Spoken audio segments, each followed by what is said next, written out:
How did we as a culture get from wearing tunics, robes, gowns, and togas to cargo shorts and mom jeans? How did pants go from being a sign of barbarism to being one of the only requirements to eat at a Waffle House? And why do we call them pants? So what was it that led to the invention of pants in the first place? Tunic and gown-wearing ancients must have had an overwhelming pile of cultural and practical reasons to abandon that breezy, free-flowing feeling enjoyed still today by those who wear dresses, skirts, kilts, and bathrobes in favor of wrapping each leg individually, right? Doth mother know you weareth her drapes? Well, no.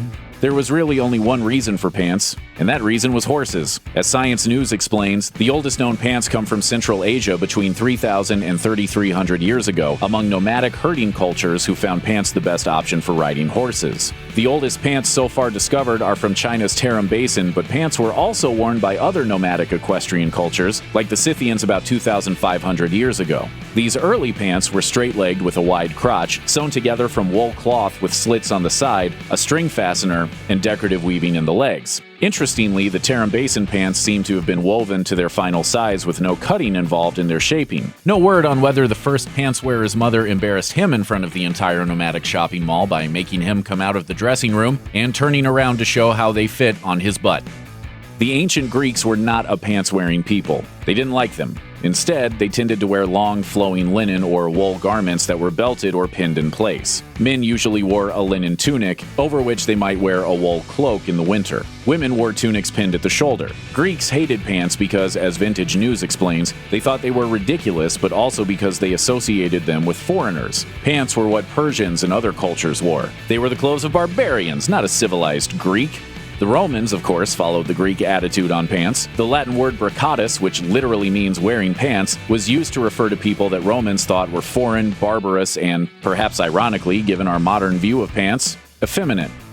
As Atlas Obscura points out, Roman hatred of pants was pretty much just straight-up nonsense, with the circular logic that pants were not sophisticated because sophisticated people don't wear pants. When the great Roman orator Cicero wanted to condemn the behavior of Gauls, he referenced their military cloaks and their breeches as signs of their innate aggression. However, by the time of the early empire, Roman soldiers were suddenly discovering that the swishy potato sacks with armholes that worked so well in a Mediterranean climate weren't up for the job of retaining territory in Germany, Switzerland, Britain, and elsewhere. Taking cues from their new Gaulish allies, Roman soldiers began wearing pants to protect their borders and their thighs from the Goths. Before long, this military fashion caught on with civilians as well, and by 397 CE, in the waning days of the Roman Empire, brothers and co-emperors Honorius and Arcadius issued a decree banning civilians from wearing pants in the capital. In the end, though, bad news for the Romans meant good news for pants. The trousers ban ended when Alaric and his pants-wearing Visigoth army sacked Rome, more or less making the fall of the Western Empire in 476 inevitable.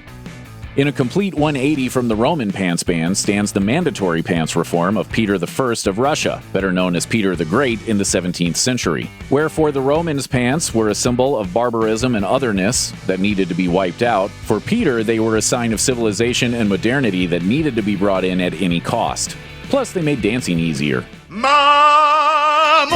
Mamushka! He comes with one mushka!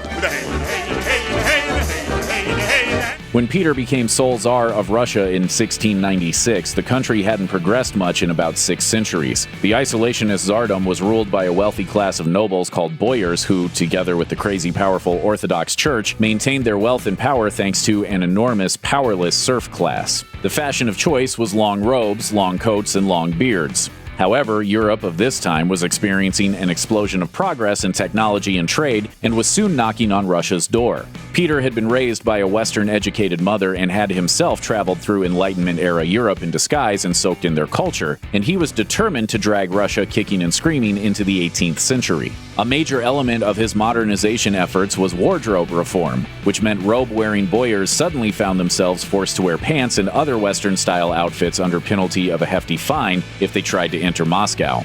Peter's reforms met a lot of resistance, but pants won out in the end. The word pants can be pretty funny. It turns out that comedy is in the very DNA of the word pants, so maybe that's why. But these are my recreation clothes. You probably already know that the word pants is short for pantaloons, but what you might not know is that pantaloons is an anglicization of the Italian word pantalone. Pantalone, in turn, was a character in a hugely popular Renaissance-era form of Italian comic theater. As Merriam-Webster explains, Pantalone was a greedy, lecherous, scheming old man who often ended up being duped and humiliated, and who could be recognized by his costume, which included a brimless hat, an open black cassock, and long trousers. When a similar style of pants became popular in Restoration England, they named their new fashion after the comedy character famous for his pants, like how super short cutoff jeans would later be called Daisy Dukes. While pants is the generic term for a garment worn from waist to ankles while covering each leg separately in American English, the preferred term for such a garment in British English is trousers. The word trousers can be traced back to a Gaelic word meaning close-fitting shorts, which by the 1570s could be found in English as trous and then trousers a decade later. The R at the end probably got added by the influence of drawers and other words described as a pair like tweezers and pliers. But even in American English, where it's not the generic term, trousers can be heard in certain contexts. Specifically, trousers is used to mean a tailored pair of pants with a waistband, belt loops, and a fly front. Why are you wearing trousers? Slacks, meanwhile, indicate less formal, untailored, usually off-the-rack dress pants, which are often made of smooth wool knits, which tend to hang, wait for it, slack. Khakis are dress casual pants, usually light tan in color. Chinos are flat front dress pants, often light beige in color. And then there are jeans, but hopefully you know what those are.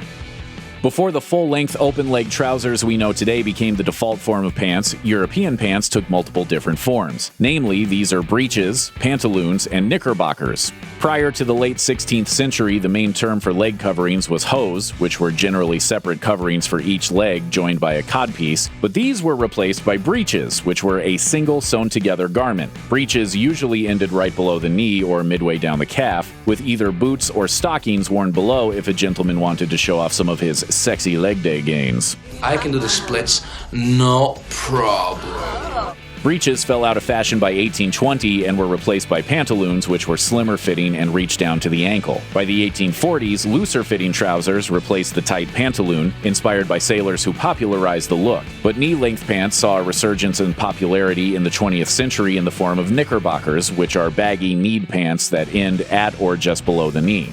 Half pants. Right, Mr. Franklin? Knickers, in fact, yes. He's in his knickers. These were popular for young boys in the early 20th century and remain popular today for sports uniforms. Never has the difference between two styles of pants been bloodier or more political than during the French Revolution. The militant radical partisans of the lower-class common people of France during the French Revolution and Reign of Terror were known as sans-culottes, meaning without breeches. This might make you picture a much sexier revolution than actually occurred until you realize that no breeches doesn't mean they didn't wear any pants, just that they didn't wear a specific kind of pants. What's going on? This French Revolution type of thing? Culotte in this instance refers to knee-length silk breeches favored by the aristocracy against whom the rebels were rebelling. The working-class radicals who would come to be known as the sans-culottes wore ankle-length pantaloons or trousers. The sans-culottes were the radicals who called for the executions without trial that led to the Reign of Terror. So definitely not as cute and charming as "there's an army in France and they don't wear pants" might have you believe. Still, the association between knee breeches and aristocracy stuck, which caused them to fall out of fashion in the 1800s. Pants, of course, have for most of history been considered men's clothing. But hey, pants are for everyone. In the early 1850s, a women's rights advocate named Amelia Bloomer suggested as rational dress for women a costume made up of a short jacket and a knee-length skirt under which would be worn loose ankle-length trousers.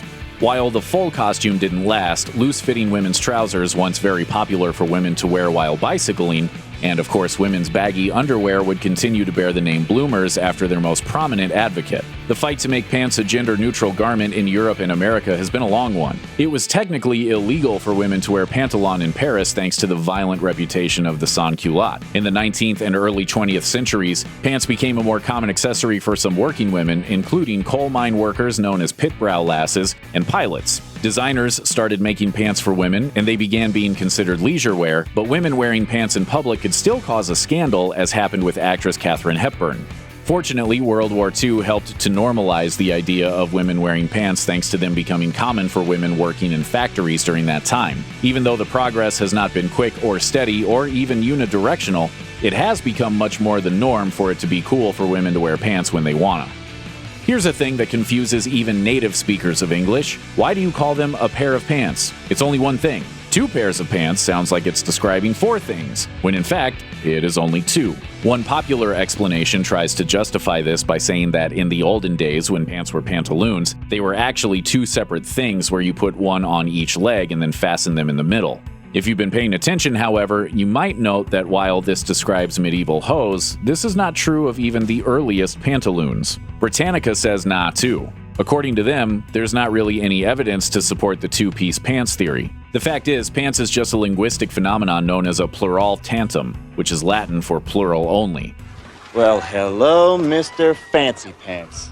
English has no shortage of such words. Examples include electronics, odds, surroundings, and thanks. However, English is especially fond of making pluralia tantum out of items that split or divide cleanly into two symmetrical halves. Pants are a natural fit with their two legs that meet in the middle, as are scissors, tweezers, pliers, and glasses. You never say a scissor or a plier. Also, all of these are described as being a pair despite being technically a single item. Pants aren't really that fancy after all, unless of course they're fancy pants.